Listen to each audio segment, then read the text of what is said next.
이 사건에 대해 논란이 있었지만 여론조사를 보면 검찰의 조국 수사에 대한 국민 여론은 대체로 호의적인 편이었다. SBS의 의뢰로 간타코리아가 수행한 여론조사에 따르면 의혹에 대한 정당한 수사라는 응답이 60.2%로 검찰의 무리한 정치 개입이라는 35.6%보다 24.6%가 높았다. YTN 의뢰로 리얼미터가 수행한 여론조사에서도 원칙에 따른 적절한 수사라는 응답이 52.4%, 검찰개혁을 막으려는 조직적 저항이 39.5%보다 2.9%가 높았으며 KBS의 의뢰로 한국리서치가 수행한 여론조사에서도 검찰의 정당한 법 집행이라는 응답이 49.8%로 검찰개혁에 대한 저항이라는 41.2%보다 8.6% 높았다. 검찰 수사가 강도 높게 진행되고 있으나 조국의 비리 혐의들이 나오면서 검찰 수사 지지도는 오히려 높아져 반대 여론을 압도했다. MBC의 의뢰로 코리아 리서치가 수행한 여론조사에 따르면 원칙에 따른 적절한 수사라는 반응이 66.3%, 부적절한 정치 개입이라는 응답이 30%로 2배 이상 많았다. 이후 검찰이 조국을 넘어 청와대와의 유재수 감찰 무마 의혹과 청와대의 울산시장 하명 수사 의혹 등의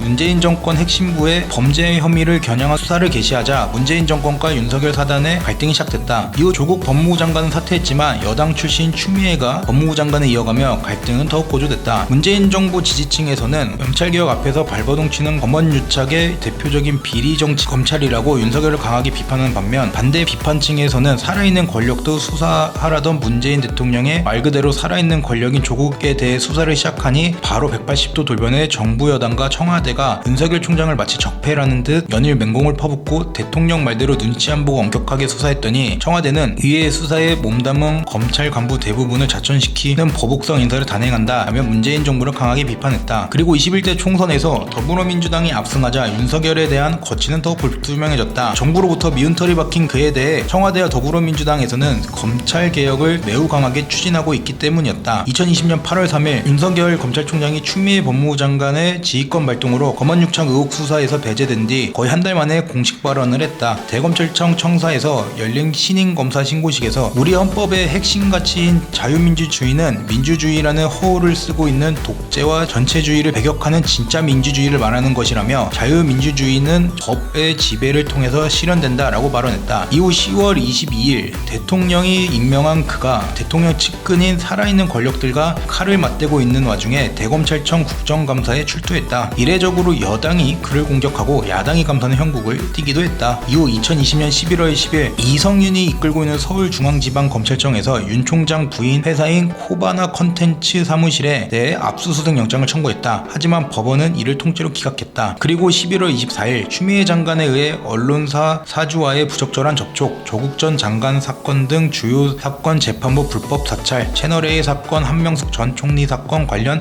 감찰 수사 방해, 채널A 사건 감찰 정보 외부 유출, 총장 대면 조사 과정에서 감찰 방해, 정치 중립 훼손 등 6가지 사유로 징계가 청구되었고 직무정지 처분을 받았다. 검찰총장이 직무정지 처분을 받은 것은 헌정사상 최초였다. 이에 즉시 그는 법원에 소송을 냈고 법원이 인용하면서 곧바로 검찰총장 측에 복귀했다. 그러나 12월 16일 새벽에 2개월 정직 처분을 피하지는 못했다. 이 또한 최초 기록을 썼는데 비공개위원회의 절차로 정직 정도의 징계 처분을 받은 것은 헌정사상 최초다. 12월 24일 오후 10시경 그는 집행정지에 대한 정지 처분이 인용되면서 직무에 다시 복귀하게 됐다. 이 결과 법무부의 징계가 위법했다는 것을 법원이 인정한 셈이다. 이에 대해 대통령이 인사담당권자로서 국민들에게 사과를 발표했고 어떻게 보면 윤석열이 법무부와 싸움에서 승리를 거두게 된 것이다. 해가 지나 2021년 3월 4일 현 정부와 갈등을 빚었던 그는 사퇴 입장을 표명했다. 이에 문재인 대통령은 1시간 15분 만에 빠르게 사표를 수리했다. 사퇴 이후 6월 29일 오후 1시 매연 윤공길 의사기념관에서 제20대 대선 출마를 공식 선언했다. 현 정부와 여당에 대해 나라가 이래도 되는 거냐, 이 정권이 저지른 무도한 행태, 국민 약탈, 독재, 오만하게 법과 상식을 짓밟는 정권, 거대 의석과 이권 카르텔 형성이라고 여러 차례 매우 강한 어조로 비판했다. 그리고 7월 30일 국민의힘에 입당하여 국민의힘 대통령 후보 경선 레이스에 오르게 된다. 그리고 다가오는 11월 5일 투표 결과에 따라 국민의힘 대선 후보가 결정난다. 여기에 윤석열 전 총장도 가세한 것인데 현재 윤석열 포함 유승민, 원희룡, 홍준표 총